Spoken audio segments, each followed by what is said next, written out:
Magandang araw Pilipinas, mula rito sa Pag-asa. Narito na ang latest sa lagay ng ating panahon. Kauna-unahang bagyo ngayong Pebrero, patuloy na binabantayan dito sa loob ng Philippine Area of Responsibility. Alas 4 ng umaga kanina huli po yang namataan sa layong 560 kilometers silangan ng Hinatuan, Surigao del Sur. Taglay po nito ang lakas ng hangin nga abot ng 45 kilometers per hour at pabugso nga abot naman ng 55 kilometers per hour. Ang pagkilos po ng bagyong Bising yan po ay pa-west-northwest sa bilis naman na 13 kilometers per hour. Ayon kay Pag-asa weather forecaster Lori de la Cruz, sa current track po na tinatahak nitong bagyong Bising, maliit pa rin ang tsansa na ito ay tumama sa lupa o maglandfall.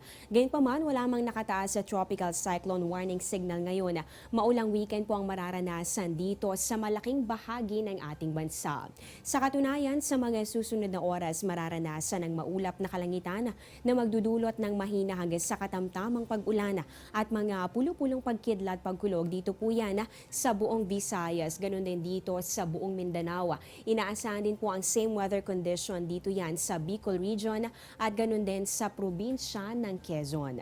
Inaasahan din po natin ang cloudy skies with light rains naman dito sa Cagayan Valley, ganun din sa probinsya ng Aurora.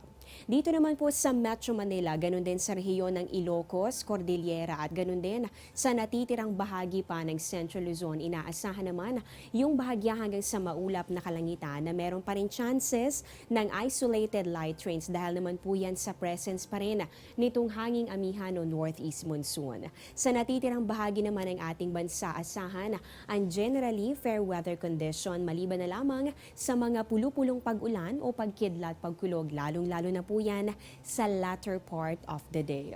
Sa lagay naman ng ating mga karagatan, dahil po pinaiigting o ine-enhance po nitong bagyong Bising, itong hanging amihan o northeast monsoon, nakataas po ngayon ang gale warning, partikular na sa eastern seaboards ng southern Luzon, ganun din dito sa eastern seaboard ng Visayas, hanggang dito po yan sa bahagi ng Mindanao. Kabilang po dito ang mga sumusunod: Camarines Provinces, Catanduanes, Surigao, Davao Oriental, Dinagat Island, Siargao, ganoon din po dito sa mga baybayin ng Northern and Eastern Samar.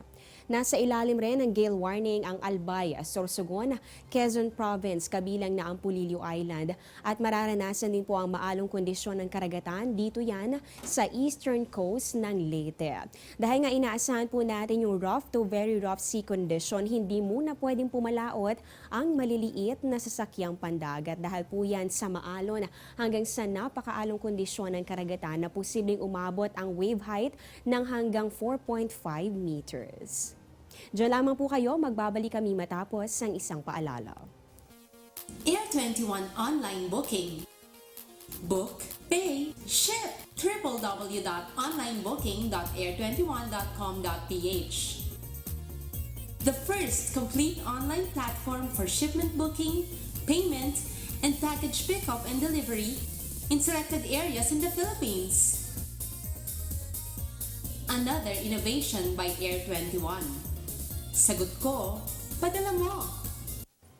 Nito mga nakalipas na araw, ipinakita natin ang ganda ng Pilipinas sa katatapos lamang na Miss Universe pageant. Tunay nga naman na it's more fun in the Philippines. Para po sa mga bakasyonista ngayong araw, silipin po natin ang inaasahang lagay ng panahon sa tourist destinations ng bansa.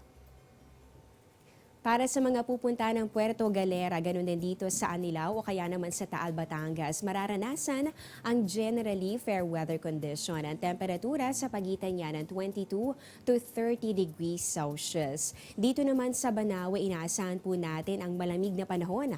Ang temperatura sa pagitan lamang ng 13 to 22 degrees Celsius. Pero kasabay po ng malamig na panahon, inaasahan din natin yung may hina at mga pulupulong pag-ulan na dadalhin ng hanging amihan. Kung ang destinasyon nyo naman ay dito sa El Nido, Palawan, lalong-lalo na para sa mga magbi-beach, inaasahan po natin makikiayon naman sa inyo ang lagay ng ating panahon sa temperatura nga abot ng 24 to 31 degrees Celsius. Pero sa mga pupunta naman ng Boracay, Camiguin o kaya naman sa Naga, paghandaan ang maulap na kalangitan, kaya malaki po ang tsansa ng mga pag-ulan at pagkidlat pagkulog. Yan ang latest mula dito sa Pag-asa. Manatiling nakatutok sa Panahon TV kung saan walang pinipiling panahon ang pagbibigay impormasyon. Ako po ang inyong weather lover Amor La Rosa na nagsasabing ang taong handa at may nahon kayang lagpasan ang hamon ng panahon.